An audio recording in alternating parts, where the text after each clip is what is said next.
Saya sapa sekali lagi, selamat pagi. Oke, luar biasa sekali ya ini semangatnya.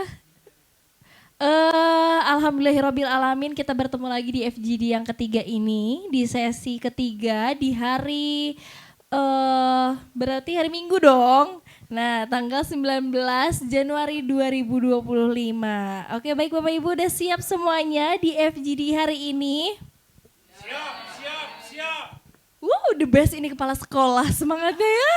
Iya, mumpung libur ya, pengawas tuh beda gitu ya. Tapi sebelumnya kita tes dulu kekompakan, kayaknya terlihat masih banyak yang belum merapat ya. Oke. Kalau Nanda bilang teater Sado, jawabannya pasti kunci udah tahu ya. Siap? Oke. Makanya ikut itu FGD kemarin minggu kemarinnya. Gak tahuan ya. Oke. Teater Sado. Sok duduknya yang rapi, duduk yang rapi. Nah, kita belajar beat-beatan sekarang. Ingat beat-beatan? Beat-beatan? Tepuk beat, Wan. Yang gitu loh, inget gak?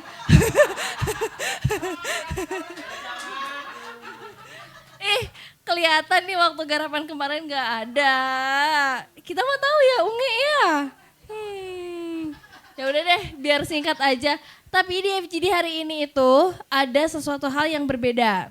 Ada suguhan yang menarik dari manusia Sado. Itu nanti akan ada musikalisasi puisi yang disuguhkan oleh Kang Denny. Iya.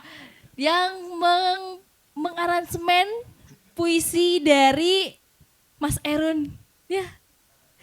Oke, Mas Erun nanti di-spill aja maknanya kayak gimana. Ya, langsung aja kita saksikan bersama, kita dengar bersama musikalisasi puisi yang akan disuguhkan oleh Kang Denny. Disilahkan.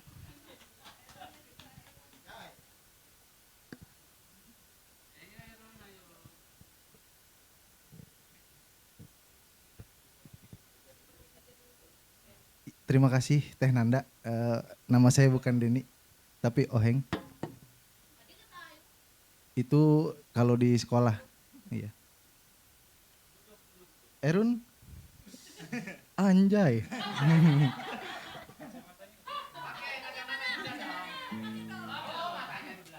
Iyalah, saya udah gaya, kamu.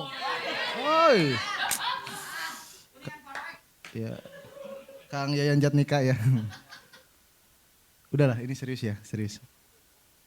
Jadi di sini pagi ini hari Minggu saya akan membawakan musikalisasi puisi karyanya Erun Lele. Spill sedikit, puisi ini tercipta ketika dia sedang kelaparan waktu itu. Sebelum sekarang ada program makan gratis ya. Sekarang udah lihat kondisinya agak gemuk ya. Dulu tuh kurus banget ya. Waktu dibeli ya dari teman saya kepala sekolah transfer naturalisasi ya. Dari Waled ke sini Kuningan ya. Oh, tunggu dulu, saya mau nyanyi dulu. Ini seasonnya bukan stand up ya. Walaupun saya stand up komedian, tapi saya juga musisi. Ya. Kamu jangan ketawa terus. Oke, sedikit. Judul puisinya Bunga di Tanah Tandus. Sebentar, ada telepon dulu.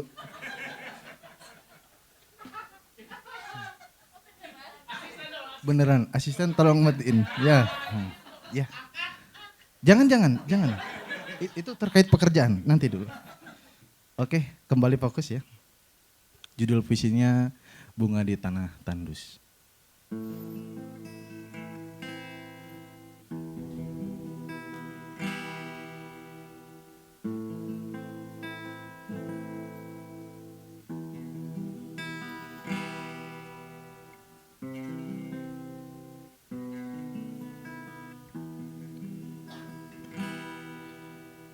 Angin membelai rambutnya. Debu menyelimuti tubuh, ia memekik lutut menahan lapar.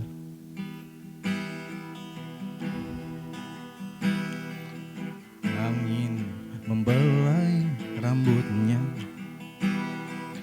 debu menyelimuti tubuh, ia memekik lutut menahan lapar.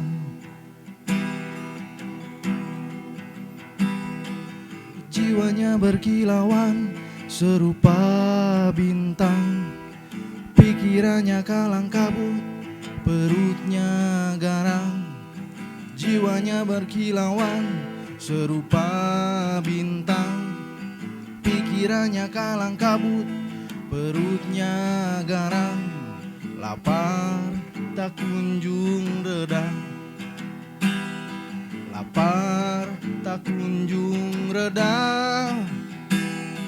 Ia sekuntum bunga di tanah tandus.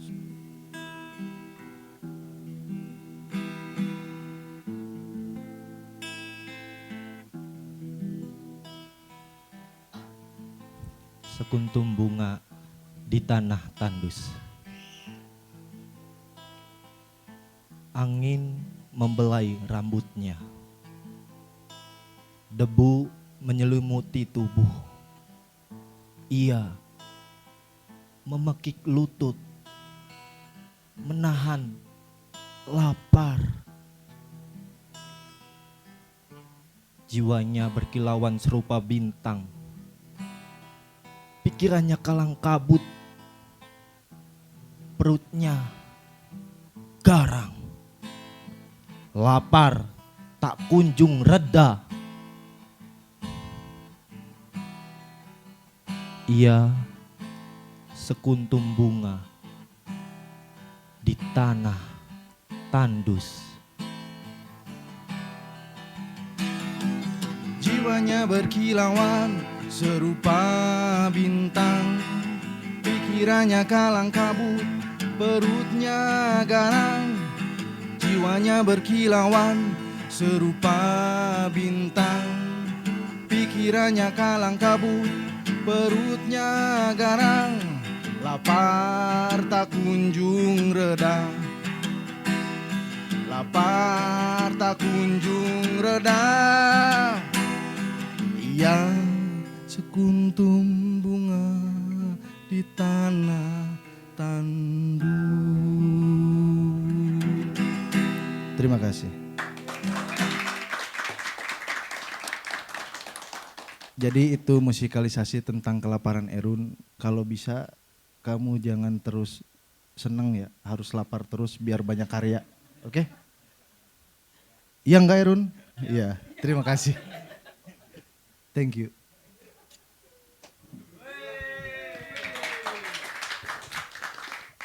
Luar biasa banget ya. Tepuk tangan sekali lagi buat Erun dan juga Aoheng.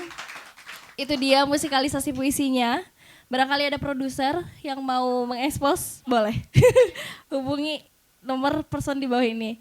Baik, itu dia suguhan menarik di FGD yang ketiga di hari Minggu ini di tanggal 19 Januari 2025. Luar biasa banget disuguhkan dengan musikalisasi puisi. Tidak berlama lagi kita panggil moderator yang luar biasa ini di hari ini, yaitu ada Kang Arif Hidayat. Disilahkan.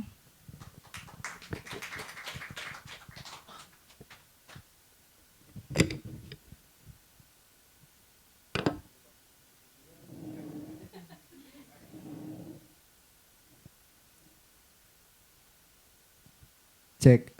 Baik, Assalamualaikum warahmatullahi wabarakatuh.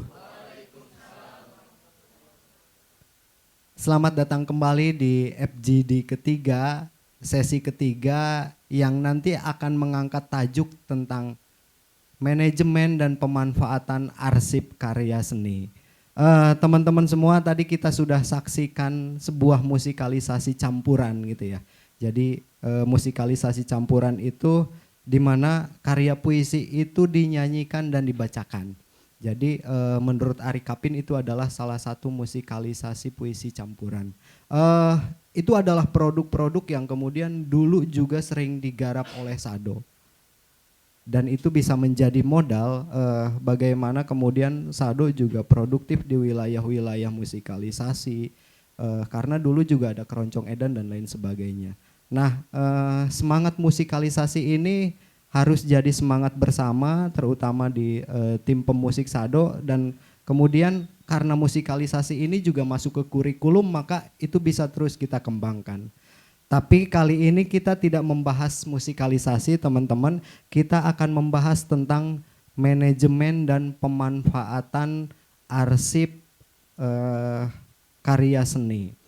Seorang konsultan manajemen, Peter Drucker, itu pernah bilang bahwa produktivitas kerja itu tidak ditentukan oleh pekerja, tetapi oleh manajemen.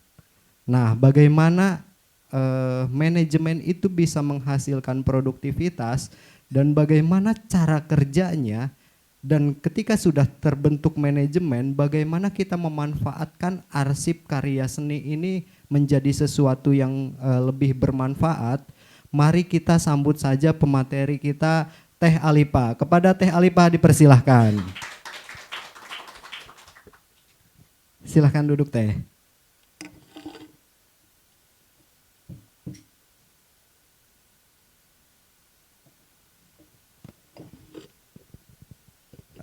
Baik Teh ya, hari Minggu ini 19 Januari 2025, selamat bertemu lagi Teh di FGD ketiga, masih tentang pengarsipan ya Teh.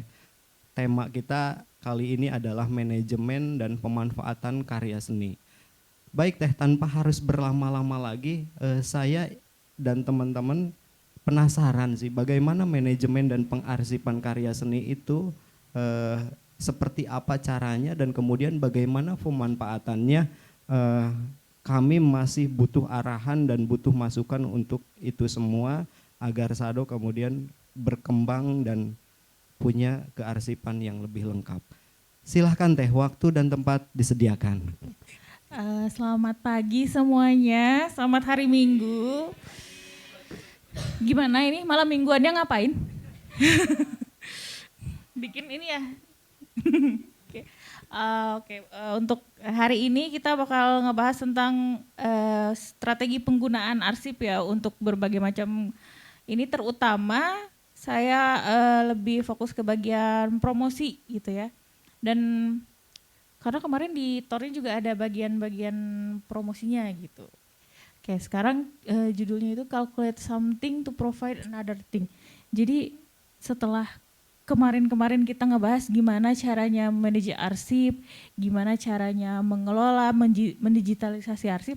Sekarang ceritanya arsipnya udah rapih nih ya, udah digitalisasi nih, udah terstruktur dengan baik. Nah kita kalkulasikan nih di arsip ini, ada apa sih di arsipnya gitu? Apa sih yang cerita yang bisa disampaikan melalui arsip-arsip dan karya seni yang ada di sini gitu kan? Untuk menghasilkan sesuatu yang baru gitu. Nah, sekarang dilihat di arsip itu jelas ada informasinya kita selidiki, kita analisis, ada apa, diidentifikasi nih sama kita nih informasi di dalamnya. Lalu kita lihat potensinya apa aja nih dari arsip ini. Misalnya jenis karyanya, jenis arsipnya itu adalah tadi musikalisasi puisi gitu kan. Kita analisis nih di situ, apa nih potensi yang bisa kita gali dari situ. Kalau musikalisasi puisi itu siapa sih yang suka gitu, tema-tema seperti apa sih gitu. Mungkin ada jenis-jenisnya, jenis A itu yang suka siapa. Jadi kita bisa target nih, oh kalau kayak gini berarti pasarnya kemana, kalau yang B gimana gitu. Bentuk package-nya kita mau kayak gimana nih misalnya gitu ya. Nah lalu setelah tahu, kita cari nih aksesibilitasnya gimana orang bisa mengakses karya baru dari manajemen arsip kita nih. Kan udah jadi nih karya barunya. Nah aksesnya tuh lewat mana? Kita lihat, tadi udah dilihat nih, karya A pasar targetnya seperti apa. Nanti orang di pasar target ini aksesnya lebih mudah pakai apa. Mungkin generasi-generasi yang senior lebih seneng ngumpul, ngopi, terus disajikan lah tuh langsung live mungkin ya. Atau misalnya generasi sekarang lebih suka pakai TikTok, gak apa-apa, kenapa enggak gitu. Kita kemas lagi karya-karya kita dari arsip-arsip dan identifikasi masalah itu. Nah, selain itu kita juga nganalisis nih tren di lingkungan kita tuh ada apa aja sih sekarang. Mungkin ya kita punya satu karya A, tapi ketika di masyarakat trennya itu berbeda, mungkin kita bisa cari jalan tengahnya lah. Kita tetap menampilkan karya kekhasannya kita, tapi disesuaikan dengan tren yang ada di masyarakat. Ya, misalnya pakai tadi ya ada TikTok, ada Reels, ada short YouTube sekarang kan. Itu di blast aja udah. Dibikin hashtag FYP gitu kan. Atau misalnya kayak waktu hari apa itu kita yang ada joget-joget gitu, kita bikin mungkin konsepnya kita bisa tiru gitu. Oh ternyata anak-anak sekarang suka ya joget-joget kayak gitu.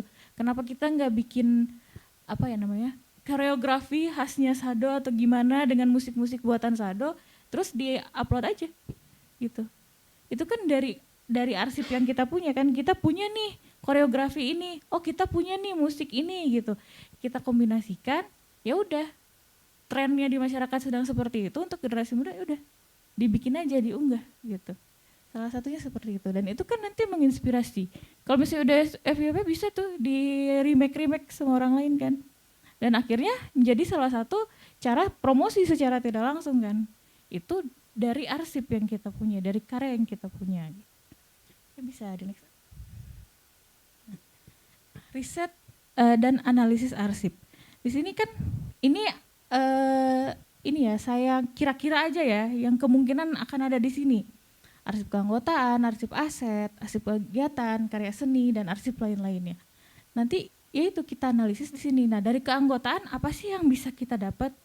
Seperti yang kemarin-kemarin sudah dibahas, oh ternyata ada nih orang-orang dengan keahlian-keahlian tertentu yang bukan cuma di bidang seni dan bisa diberdayakan di sini gitu untuk membantu bagian manajerial kah, atau misalnya membantu bagian keuangan kah, administrasi dan sebagainya.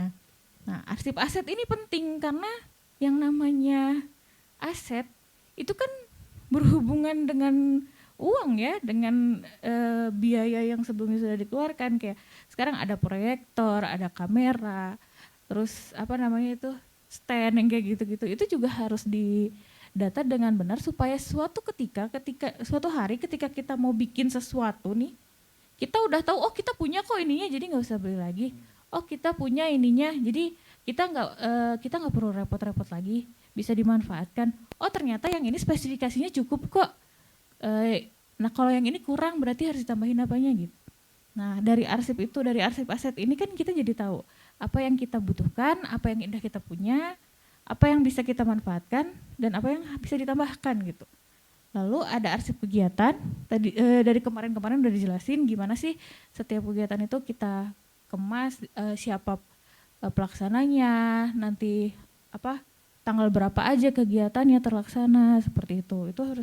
Itu bisa dijadikan bahan untuk analisis. Nah, maksudnya ini gini, ketika kegiatan mungkin bisa ya nanti itu setiap kegiatan itu kita data siapa yang datang, umur berapa mereka yang datang, dan kapan datangnya. Jadi misalnya kegiatannya hari Sabtu Minggu, didata nih siapa nih yang datang.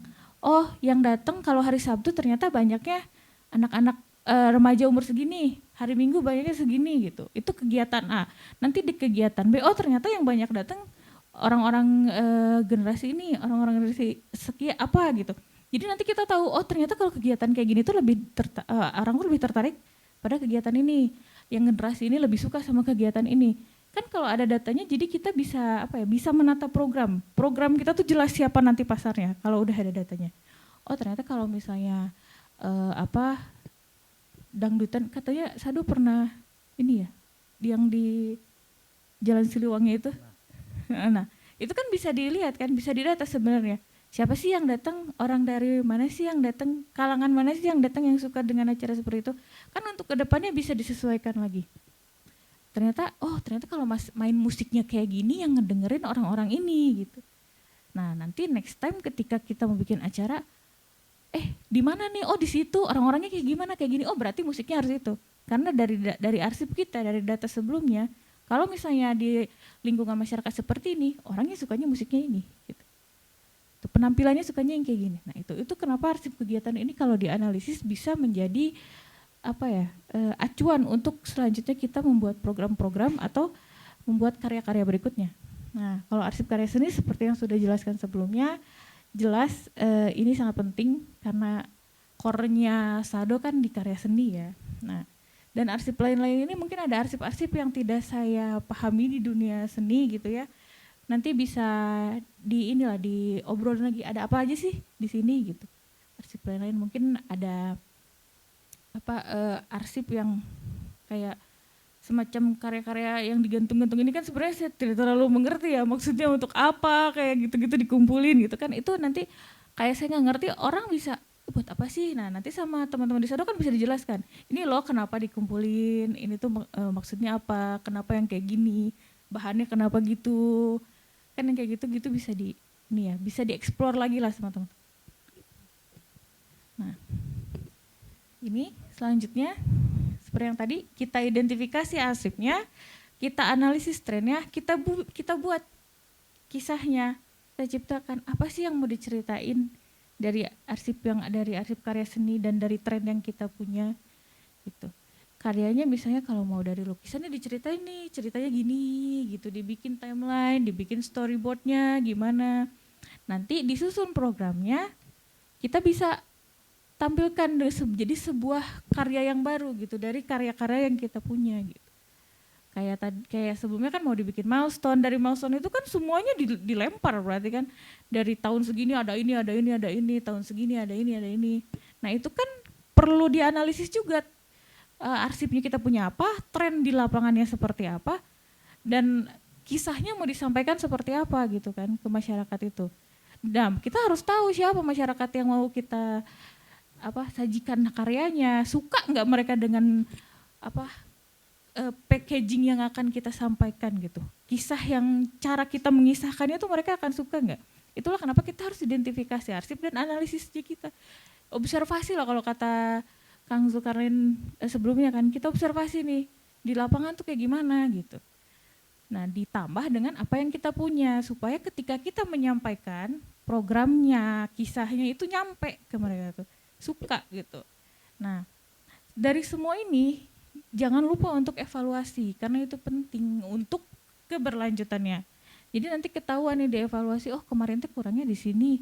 Ternyata arsip ininya tuh kurang lengkap nih karena kita kesulitan waktu mau eksekusi yang A gitu.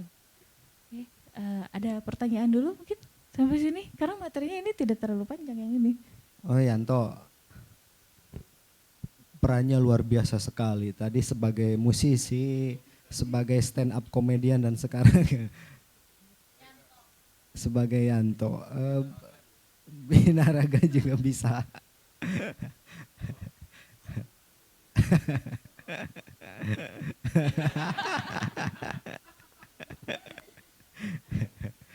Dilanjut Teh.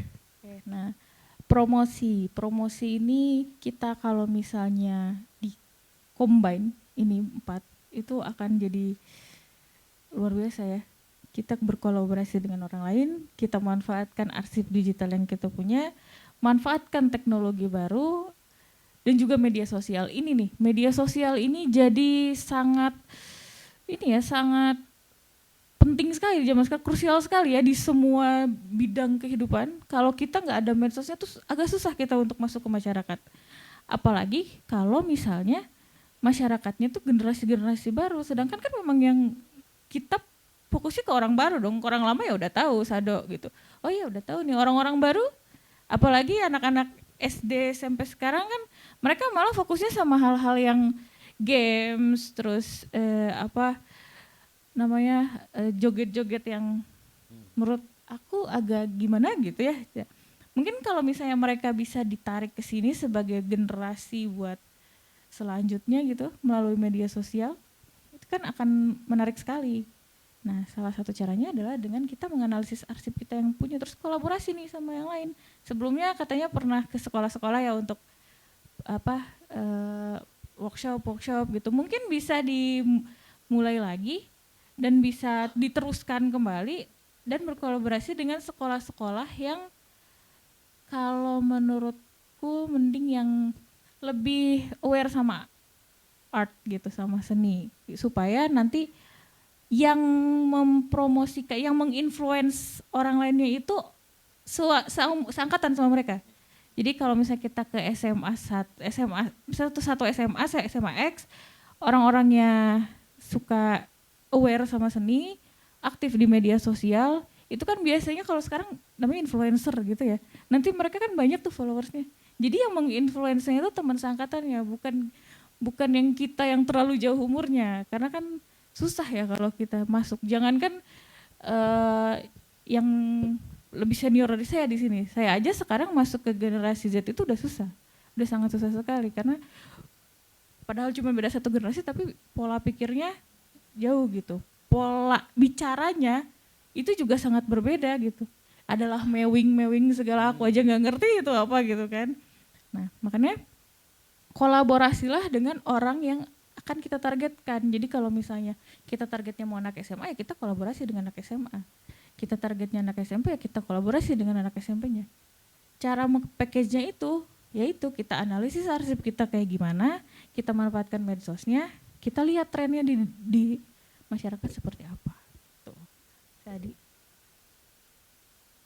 Nah, tapi kita juga tetap ingat bahwa dalam prosesnya itu kemungkinan memang karyanya akan terkontaminasi lah gitu ya. Jadi kita harus hati-hati, tetap preservasinya harus hati-hati. Lalu kita juga hati-hati dengan hak cipta karena kadang kan kita pasang lagu di YouTube atau di IG aja kan nggak bisa kan, kayak ini ada hak ciptanya gitu kan, itu juga harus hati-hati.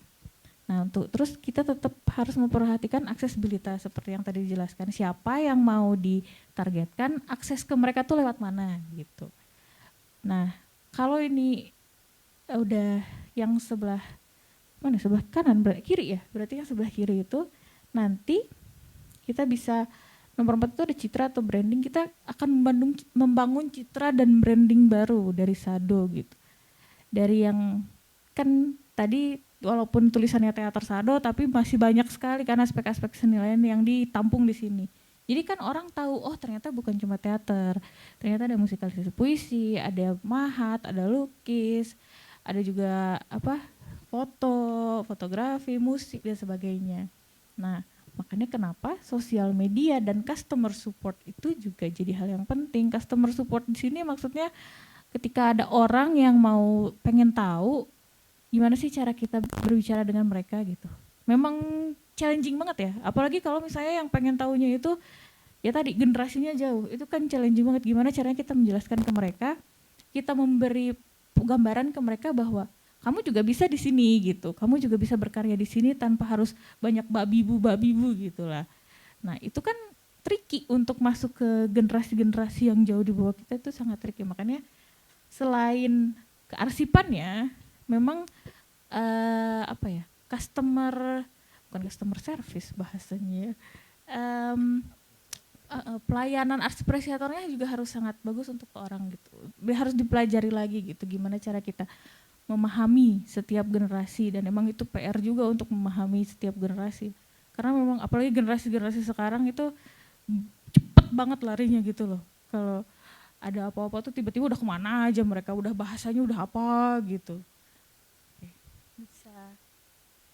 Kayaknya udah ini terakhir ya. Iya. Baik teman-teman, itulah yang bisa kita petik dari pemanfaatan karya seni. Jadi ada beberapa tahap. Pertama kita harus kumpulkan dulu arsipnya, kemudian setelah itu analisis dan riset. Analisis dan riset ini menjadi bagian penting ya Teh ya. Analisis dan riset ini menjadi bagian penting untuk memahami segmentasi pasar kita siapa, kemudian memahami kesukaan mereka apa dan lain sebagainya. Kemudian yang ketiga setelah itu kolaborasi dan promosi. Kolaborasi dan promosi dan ini menjadi satu rangkaian yang penting, memanfaatkan berbagai macam jenis platform di media sosial. Teman-teman barangkali ada pertanyaan, dipersilahkan. Assalamualaikum warahmatullahi wabarakatuh. Perkenalkan, nama saya Kairun teh. Iya tadi udah Jumat udah kenalan ya. Dari kemarin ya? Iya dari kemarin. Saya cowok. Masih ingat. Ini teh. Ada nisanya enggak? Nggak ada. Pertanyaannya teh, sebagai Gen Z nih, cara menarik anak Gen Z dari dunia seni itu gimana teh? Sedangkan kan kebanyakannya lewat platform ya. Nah, platform itu kan sebagai stimulus anak muda untuk menarik ke dunia seni. Nah, sedangkan banyak anak Gen Z yang kurang tertarik di situ. Terus gimana caranya supaya anak muda itu tetap konsisten di dalam seni ini gitu. Udah teh. Ya, terima kasih. Oh, baik. Itu teh pertanyaannya ya. Bagaimana caranya agar Gen Z ini pertama tertarik mungkin ya. Kemudian setelah tertarik konsisten di dalam berkesenian. Silahkan teh. Oke, ini saya nggak bicara teori ya, karena kalau teori tentang generasi-generasi seperti itu nggak terlalu hafal saya juga. Cuman dari beberapa pengalaman, dari pengalaman saya dan beberapa kawan-kawan saya yang menghandle Gen Z sebagai, kalau di tempat saya itu peserta magang ya di perpustakaan itu, ada beberapa hal yang saya perhatikan. Mereka tuh nggak suka terlalu serius. Mereka tuh tipe-tipe yang santai, asik gitu. Itu mereka kalau misalnya dikasih sesuatu yang terlalu serius, mager, mereka males, langsung naon sih gitu, tuh rame gitu kan. Jadi memang kitanya yang harus lebih santai sama mereka. Dan mungkin kayak saya tadi ngelihatnya musikalisasi yang barusan lah ya, puisinya itu kan terkesan sangat serius ya puisinya ya, banyak banget maknanya gitu loh, semiotikanya tuh berat gitu kan. Nah, untuk Gen Z mungkin bisa dimulai dari yang santai aja, yang ringan. Ajak mereka untuk berkolaborasi, kamu sukanya apa sih gitu. Kalau kamu bikin puisi kayak mana gitu, nggak apa-apa biar mereka bikin puisi patah hati, cinta gitu. Dimulai dari situ kalau generasi Z itu. Dan mereka itu nggak bisa, kalau dari yang saya perhatikan itu nggak bisa dikasih tugas kamu gini, bikin ya gitu, nggak bisa. Jadi emang harus diajak, yuk bikin yuk, coba-coba yang kamu gimana, itu mah bagusnya gini loh. Kalau nih yang aku gini, menurut kamu gimana gitu. Jadi mereka tuh suka banget diajak kolaborasi, diajak ditantang tuh suka, tapi nggak boleh dilepasin. Jadi ketika ditantang, oh gitu ya, oh iya gini, ya udah sok kamu bikin, cobain, bikin lagu lah gitu. Tapi kita nggak bisa lepas dia. Kalau kita lepas, udah dia malas nanti di tengah. Begitu dia udah mulai menurun, lepas. Jadi harus terus diawasin, di mentoring gitulah sama mereka tuh sistemnya. Tapi jangan sampai mereka merasa lagi dimentorin. Gitu. Memang generasi Z dan generasi Alpha ini tricky banget untuk di handle ya. Tapi memang seperti itu. Mereka itu kalau dikasih tantangan suka, agak diremehin dikit tuh mereka ketantang. Tapi kalau misalnya kita lepas, setelah ngasih tantangannya udah mereka nggak akan balik lagi. Jadi kayak kasih di contoh kemarin itu di perpustakaan ada yang ini ditantang, bisa nggak kalian bikin konten gitu. Nah itu kalau misalnya di awal-awal itu karena belum terlalu blast aja udah 2 minggu tuh nggak ada aja, kok nggak ada apa gitu. Ternyata mereka memang harus harus dituntun juga gitu. Bisa nggak bikin gini nih materinya kayak gini, aku pengennya kayak gini, oh iya teh gitu. Terus kita tanya, gimana udah nyampe mana gitu. Oh ini teh udah gini, ada yang susah nggak gitu. Jadi harus kayak gitu kalau Gen Z. Dari yang santai dulu, diajak ngomong santai gitu.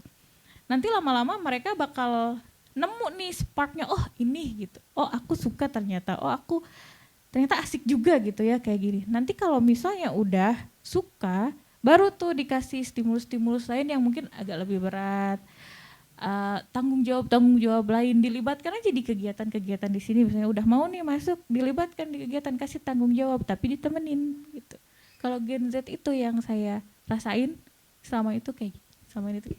Baik, itu Run ya, dibawa santai dulu, gak usah dibawa terlalu serius. Kalau kita merujuk ke teori apresiasi sastra gitu ya, kan di apresiasi sastra itu Rusiana membagi kepada 3 tahap gitu ya, dari mulai empatik, estetik sampai dengan kritik gitu. Jadi dimulai dulu dari tahap yang paling bawah, tahap menyenangi terlebih dahulu gitu ya, baru kemudian ditingkatkan isinya sampai dengan ke dia produktif menghasilkan karya.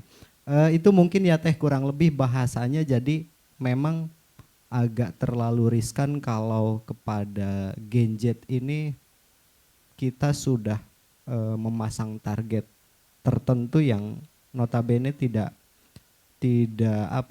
sesuai dengan tingkat atau cara berpikirnya gitu ya. Jadi ada strategi khusus yang mungkin di pendekatan yang harus kita lakukan terhadap Gen Z agar Gen Z ini tertarik masuk ke dunia seni khususnya di teater Sado ini. Ailok, ternyata Ailok sudah bisik-bisik mau bertanya. Mangga Ailok, mangga.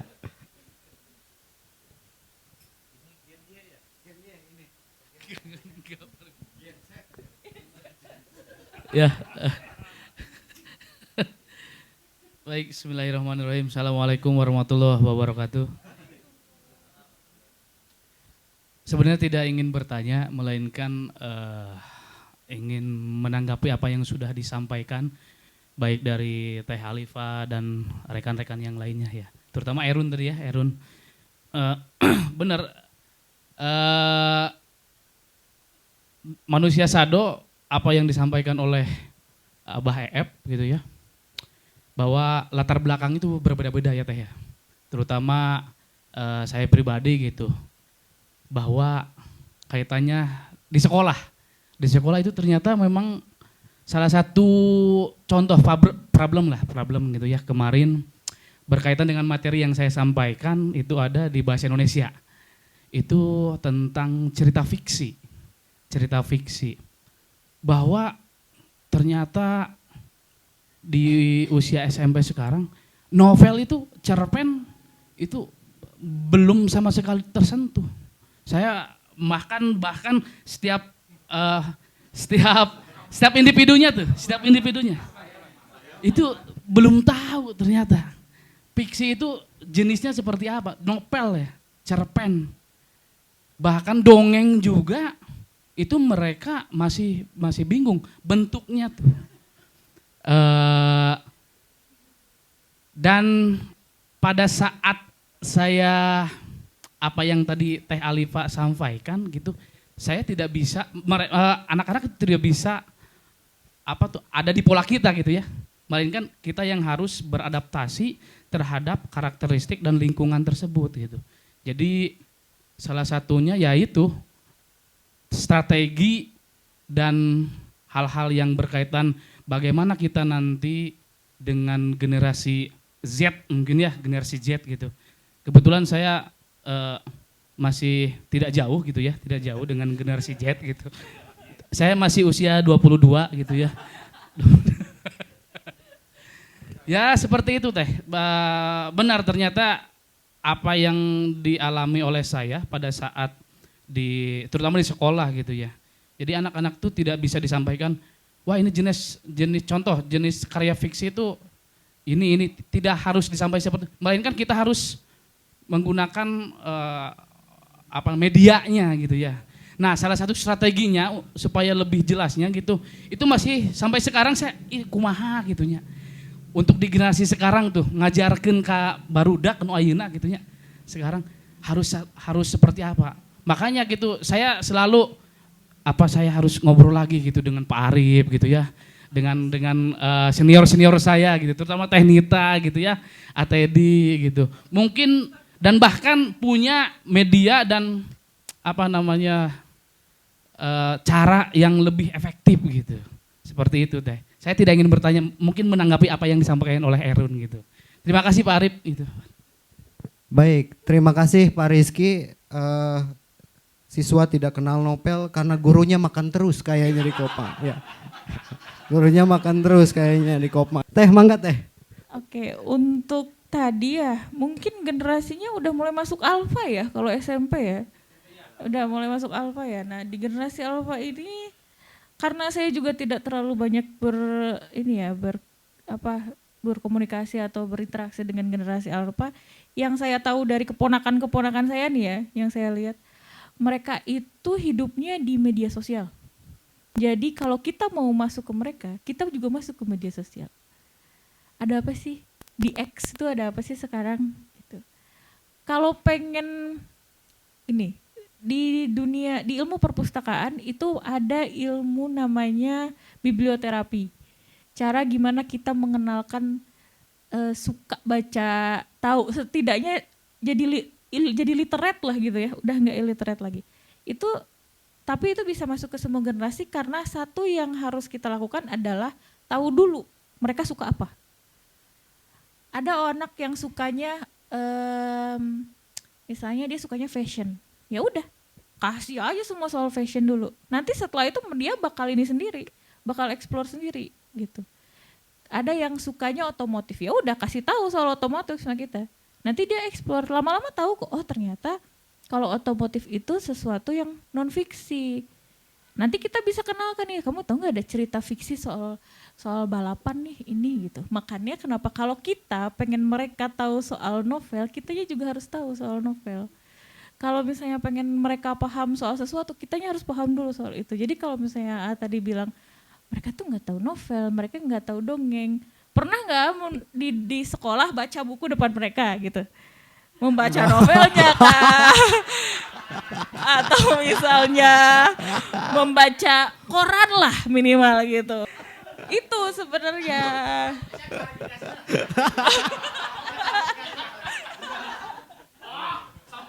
Oke, mohon maaf Pak Rizky, kan Anda di tingkat 8, saya di tingkat 7 ya, apalagi kesulitan di tingkat 7 itu lebih berbeda dengan tingkat 8 gitu kan. Di mana Anda selalu menolak untuk rolling gitu kan. Oke, sekali awang Anda ke kelas 7 deh biar merasakan bagaimana repotnya gitu kan. Oke, gini. Jadi tidak ada urusan hanya untuk mengklarifikasi bahwa sedikit demi sedikit ya tadi yang disampaikan oleh pemateri ataupun oleh moderator kita berusaha untuk hidup ke dunia mereka, ke masa mereka dengan keaktifan mereka di media sosial dan yang lainnya. Saya selalu beberapa materi ataupun beberapa tugas yang akan selalu saya sangkut pautkan dengan dunia mereka gitu. Agar mereka selalu tertarik untuk mengikuti kegiatan-kegiatan selama pembelajaran gitu. Pernah nggak membacakan novel, membacakan fiksi dan yang lain? Oke, karena beberapa materi gitu, saya selalu membawakan, menghadirkan, bahkan saya sendiri menjadi modelnya secara langsung gitu, agar mereka tertarik. Bahkan saya bawa cerita, misalnya ada bab tentang dongeng gitu kan, maka saya akan hadirkan boneka dan saya mendongeng di kelas gitu, agar menarik mereka, tapi saya tuangkan lagi ke dalam beberapa media, agar mereka tertarik gitu. Coba nih nanti kamu mendongeng, tapi kamu buat konten gitu kan, nanti diupload gitu, kalau nggak diupload, kirim ke drive saya gitu, karena mereka selalu tertarik dengan hal-hal yang apa yang mereka pegang setiap waktunya gitu. Pak Arif, jadi mohon yang biasanya saya sebarkan tentang status ngopi dan yang lain di kelas tidak saya expose gitu kan. Pembelajar tidak saya expose gitu kan. Jadi yang saya bagikan di media sosial gitu kan aktivitas-aktivitas biasa saja gitu. Gak mungkin karena saya tampilkan semuanya gitu. Ini hanya klarifikasi. Apa yang ditampilkan dan apa yang tidak dilihatkan mungkin dari menjadi sudut pandang yang berbeda gitu aja sih. Sedikit klarifikasi saja. Terima kasih. Betul. Jadi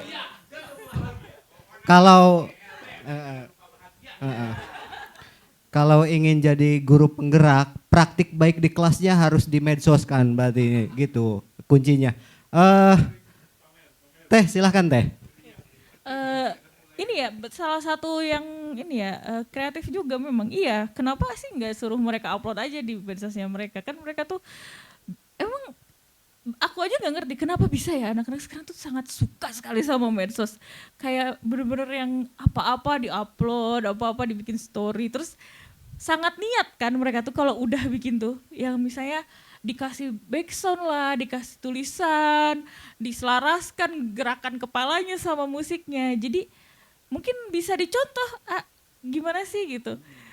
Mereka bisa ditantang aja, misalnya coba deh cari dongeng-dongeng gitu, nanti kalian ceritain tuh di medsos gitu. Ala-ala inilah, apa namanya kalau bukan vlog, apa namanya yang sekarang lagi ngehits tuh, ngobrol-ngobrol tuh, podcast gitu.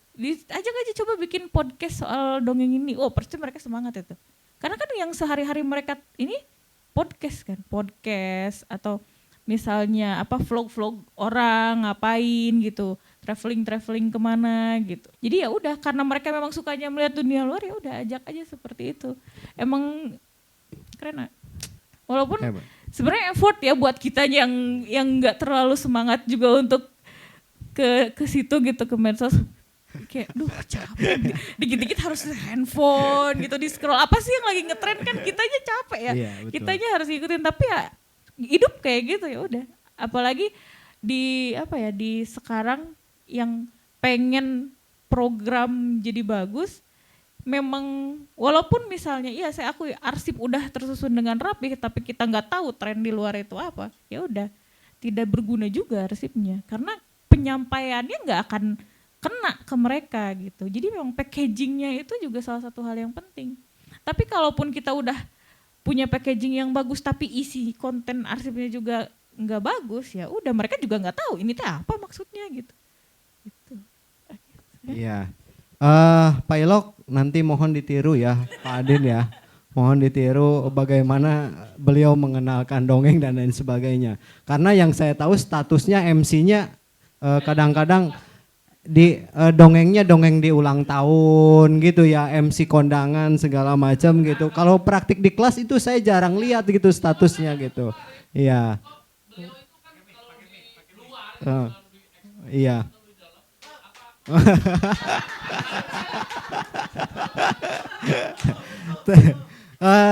Tapi kalau di mahasiswa saya nggak terlalu sulit teh. Masalahnya ada tekanan nilai di sana. Anda nggak baca udah selesai gitu teh. Jadi tidak terlalu sulit di mahasiswa untuk misalnya menekan membaca novel, menekan membaca cerita pendek atau menekan membaca antologi puisi. Karena kalau tidak baca itu nanti akan ditanya di UTS, di UAS, di ujian lisan, banyak saringannya yang bisa digunakan. Saya masih percaya prinsip Bapak, almarhum Bapak dulu pernah berkata bahwa kalau ingin menumbuhkan literasi itu di mahasiswa ya teh, tidak ada jalan lain kecuali dipaksa gitu teh. Kecuali dipaksa, itu prinsip Bapak waktu mengajar di mahasiswa. Makanya sampai dengan sekarang itu tetap dipertahankan dan dipaksa. Seberapa banyak dia baca, kita punya target. Kalau tidak memenuhi target, urusannya dengan nilai nantinya seperti itu teh kalau di mahasiswa. Mungkin yang lebih bawahnya perlu effort yang lebih lebih kuat ya teh ya untuk menumbuhkan minat baca, menumbuhkan hal-hal lain terutama untuk masuk ke wilayah kesenian. Teman-teman ada lagi yang ingin tanyakan? Ya enggak, silahkan enggak. Iya, ini Nda sharing ya Teh ya. Menanggapi dari hal yang dikaitkan sama Ailok tadi, betul yang Pak Arif bilang harus dipaksa dulu. Kebetulan aku kan muridnya Pak Arif ya. Waktu PLP Ailok gak ada generasi Gen Z itu yang misalnya gak kenal buku, gak ada tuh Ailok. Sebenarnya tergantung kita cara mengenalinya tuh seperti apa. Example gimana kita importnya buat ngulik masuk ke dunia mereka. Kata Anda juga kalau Ailok mau ngedeketin anak seusia Anda, itu harus bisa masuk ke dunia Anda dulu gitu. Nah gitu. Enggak, ini kalau misalkan ke murid gitu, misalnya Anda pernah Pak Arif ngasih materi tentang cerpen, tapi Anda mengemasnya seperti kita tuh berpetualang adventure.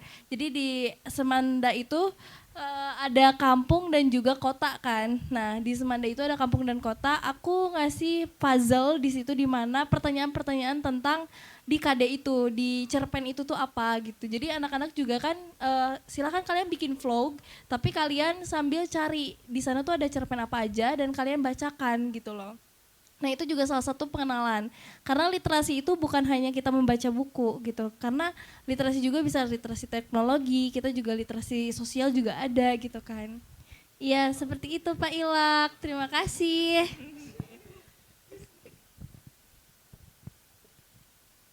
Barangkali ada hal yang ingin disampaikan, Menengahi pertengkaran ya. Enggak, gini aja. Teman-teman sekalian, setelah kita menyimak ya materi tentang pengarsipan dokumen dan karya mulai dari sesi 1, 2 dan sekarang sesi 3, mari kita bersama-sama ya. Bersama-sama untuk berupaya memperbaiki segala kelemahan, segala kekurangan yang ada di kita. Nah selanjutnya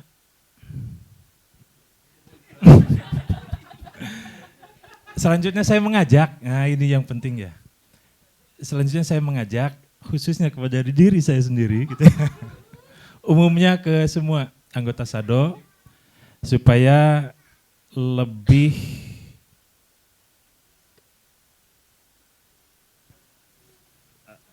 apa enggak?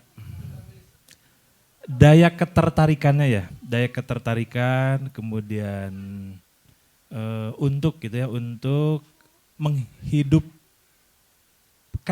organisasi menjadi lebih kuat gitu ya. Ketertarikan untuk menghidupkan organisasi menjadi lebih kuat. Di antaranya melalui ini, pengarsipan dokumen dan karya salah satunya. Jadi di semua lini anggota SADO kerja bareng untuk yaitu melengkapi segala kekurangan itu ya. Itu saja. Terima kasih. Bukan pertanyaan ya, hanya ajakan. Ajakannya tidak hanya ke semuanya tapi juga ke diri saya. Terima kasih. Mangga Bang EF Genjet. Terima kasih. Dari tadi pembicaraannya seolah-olah bahwa Gen Z itu terpidana. Saya jadi ikut merasa apa ya? Merasa tersalahkan. Karena Gen Z itu ya saya yang melahirkan. Anak-anak saya itu ya Gen Z gitu tuh. Terus kemudian masalahnya berkutat di situ gitu tuh. Seolah-olah Gen Z itu seperti itu semua gitu tuh. Saya yakin tidak semua Gen Z seperti itu gitu tuh. Tergantung kehidupannya di rumah. Saya agak menyombongkan diri sedikit. Anak-anak saya tidak seperti itu. Anak saya yang perempuan setiap ada momen tertentu justru meminta hadiahnya novel. Di awal-awal saya tidak terlalu memperhatikan novel itu pengarangnya siapa, tapi sekali waktu ketika dia minta saya yang antar, saya kenalkan ke Sapadi Djoko Darmono, saya kenalkan ke Khalil Gibran gitu tuh. Walaupun setelah itu saya tidak terlalu banyak dia membaca sampai di mana gitu tuh, tapi paling tidak gitu tuh dia sudah bisa mengenal. Dan kemudian ada curhatan ketika saya belikan novel karangan Sapardi Djoko Darmono, dia bilang dia butuh 4 kali membaca untuk bisa mengerti isi buku itu.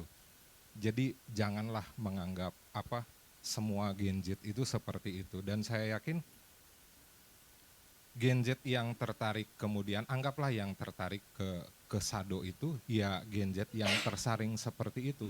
Kita tidak harus oke lah kalau misalnya urusan publisitas gitu tuh ya, untuk mengenalkan SADO ke halayak ramai ya babat aja semua gitu tuh. Tapi untuk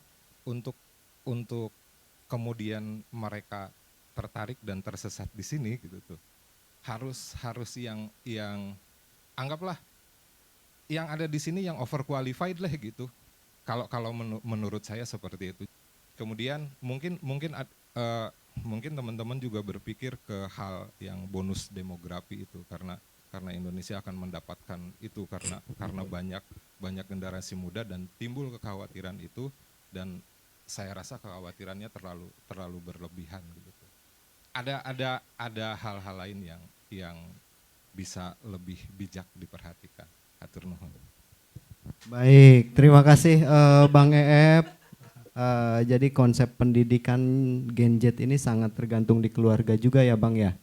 Jadi ini lebih kepada faktor bagaimana pembiasaan. Untuk pembiasaan itu maka kadang-kadang harus dihajar terus Bang gitu. Klarifikasi gitu. Saya merasa gimana ya, menjadikan Gen Z itu salah gitunya. Padahal sebenarnya tadi saya mau menyampaikan secara detail gitu ya. Cuma saya ingin respon-respon dari teman atau dari siapa saja, terutama gitu. Oh seperti ini, gitu Pak Arif sebenarnya. Tidak selalu ingin menyalahkan dari generasi ini. Apa yang disampaikan oleh tadi beberapa gitu ya, sebenarnya itu ada dalam pikiran saya gitu. Gitu. Ya gitu aja Pak Arif. Jadi pada intinya kita harus menyesuaikan situasi lingkungan dan anak itu seperti apa gitu. Sama dengan kurikulum sekarang gitu. Kalau di sekolah kan kurikulum sekarang gitu. Tidak bisa disamakan dengan mungkin pada zamannya Pak Arif gitu. Ini kalau di SMP ya. Mungkin kalau di Pak Arif kalau jadi mahasiswa, ya anak mah mahasiswa meureun geus gede bisa mikirnya. Salah satunya mungkin tadi suruh maca, teu maca, coret nilainya. Kalau di SMP tuh bisa gitu Teh Pak Arif.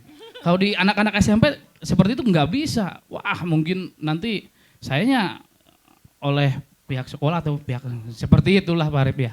Mungkin dengan cara-cara yang berbeda gitu ya. Ya terima kasih, itu saja Pak Arif. Ya Arif, ya lainnya abdinya, punten. Di sekolah kan gitu, baca novel nggak baca novel nilai mah tetap memenuhi KKM kan gitu. Ya intinya gitu sih sebetulnya kalau di sekolah gitu. Jadi agak susah untuk melakukan aksi-aksi yang lebih dalam tanda kutip ekstrim gitu ya, karena ada hal-hal yang memang secara prosedural itu agak sulit gitu. Tapi itu juga tergantung strategi kita ya sebetulnya. Untuk teman-teman dan untuk para manusia sado, ini lucu banget loh namanya manusia sado. Aku suka banget nulis. Waktu kemarin juga lucu ya manusia sado gitu. Bukan pengurus, bukan apa gitu, manusia sado gitu, lucu banget. Oh. Oke.